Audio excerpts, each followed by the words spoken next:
Baik, terima kasih. Saya akan menjelaskan tugas teori sosiologi klasik yang ke-6. Saya atas nama Lukas Tena dengan NIM 19030300, kelas C semester 4, mahasiswa Universitas Nusa Cendana, jurusan Sosiologi, Fakultas Ilmu Sosial dan Politik.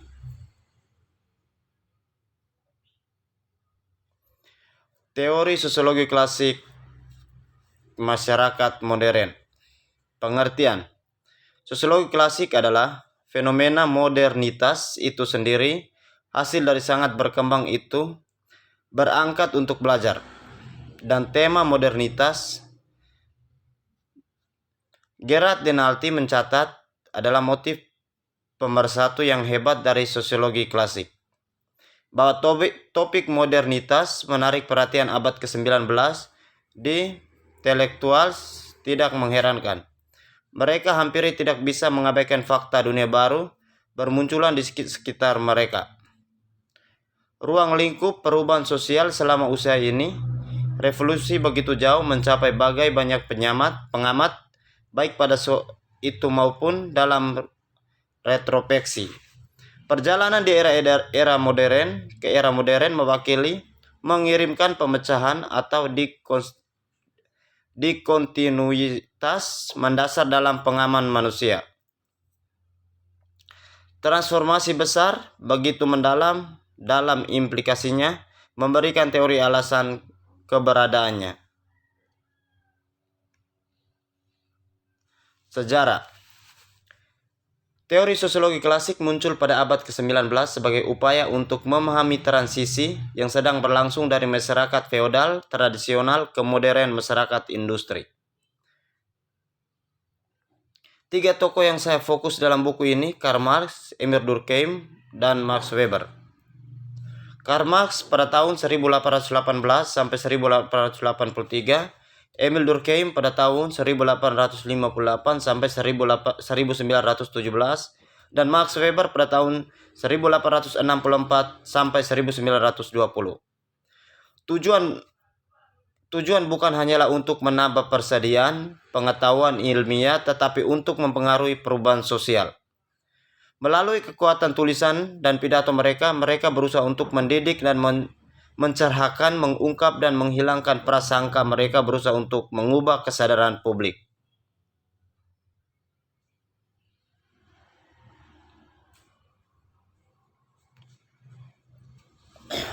Di bagian pertama bab ini berfokus pada kerangka teoritis umumnya. Materialis Marx, konsep masyarakat, sejarah dan politik. Dan bagian kedua beralih ke inti masalahnya, saya memberikan gambar umum tentang kritik Marx terhadap kapitalisme, topik yang saya jelajahi secara lebih rinci di bab-bab tematik. Yang ketiga, mempertimbangkan analisis Marx tentang bagaimana perkembangan kapitalisme mempersiapkan jalan untuk membangkitkan sosialisme.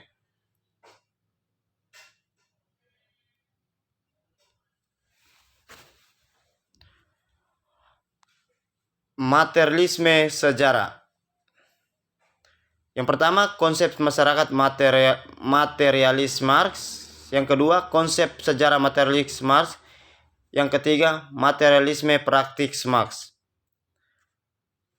Mode produksi kapitalis. Ada yang pertama, produksi komoditas kapitalis. Yang kedua, teori nilai kerja. Yang ketiga, akumulasi primitif. Yang keempat, tenaga kerja atau komoditas paling aneh. Yang kelima, tentara cadangan industri. Yang keenam, tempat tinggal produksi yang tersembunyi. Yang ketujuh, konsumsi tenaga kerja. Yang kedelapan, rahasia menghasilkan keuntungan. Yang kesembilan, eksploitasi tenaga kerja. Yang kesepuluh, kontradiksi kapitalis dan kecenderungan krisis. Perkembangan modalis dan revolusi sosialis.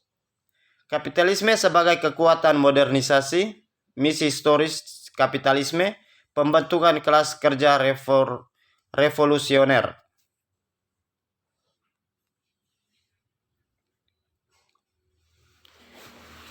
Emil Durkheim pada tahun 1858 sampai 1917.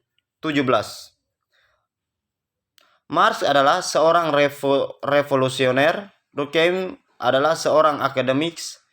Marx sangat terlibat dalam perjuangan politik pada zamannya. Durkheim tetap menjauhi dunia politik partisan yang tidak pantas. Marx mengabdikan hidupnya untuk tujuan itu. Sosialisme, Durkheim mengabdikan dirinya untuk membangun disiplin sosiologi. Keduanya menulis manifesto. Marx memanggil para pekerja dunia untuk bersatu, dan Durkheim dalam The Rulers of Sociology Method mengadvokasi atas nama ilmu masyarakat. Meskipun mereka mengikuti jalan yang berbeda, Marx dan Durkheim memang berbagai satu tujuan yang sama, memahami dunia untuk tujuan mengubahnya.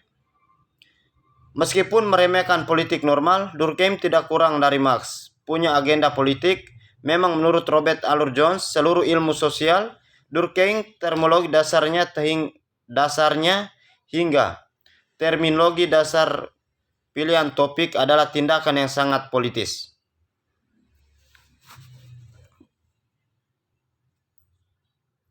Usaha sosiologi. Dominan sosiologi, sifat faktual fakta sosiologi, menjelaskan fakta sosial yang normal dan patologis. Masyarakat modern spesialisasi dan solidaritas. Masyarakat segmentaris dan masyarakat terorganisir. Asal-usul divisi tenaga kerja, kesadaran kolektif, hukum represif dan hukum restitutif, solidaritas mekanis dan solidaritas organik.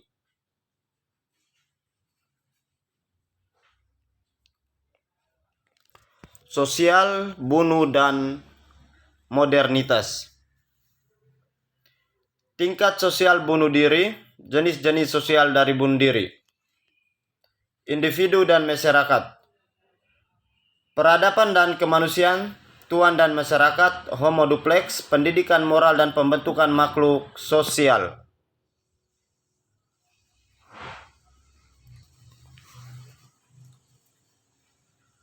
Max Weber pada tahun 1864 sampai 1920. Seperti Marx dan Durkheim, Weber adalah ahli teori modernitas. Kami menemukan di tulisan-tulisan analisis tentang asal-usul sifat dunia barat modern, menyelidiki diagnosis dilema patologi kehidupan modern, dan sebuah pemeriksaan kesulitan individu di era industri. Tema rasionalisasi. Tema rasionalisme atau rasional menonjol. Dia menegaskan pentingnya tema ini dalam outdoor interpretation untuk kumpulan tulisannya tentang agama di mana dia memilih.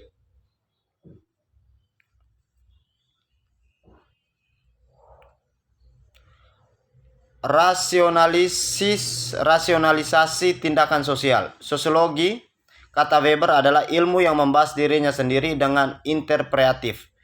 Pemahaman tentang tindakan sosial, dan dengan demikian, dengan penjelasan kausal tentang kursus dan konsekuensi. Tindakan sosial hadir di mana individu berada di makna subjektif.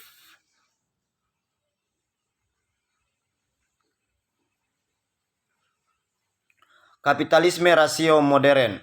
Yang pertama, kapitalisme modern dan pramodern, kapitalisme rasional modern, dan karakteristik etika Protestan dan roh kapitalisme. Yang pertama, semangat kapitalisme. Yang kedua, Protestan pertapa. Yang ketiga, dari Protestan pertapa ke kapitalisme modern. Yang keempat, kebangkitan sistem kapitalis. Rasionalisme wewenang legitimat.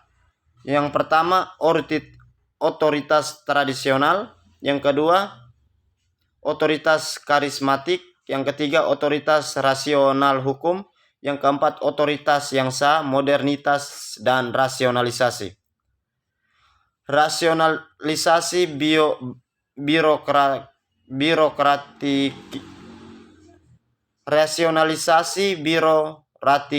rakit ilmu, pengetahuan, penghilangan, dan krisis makna.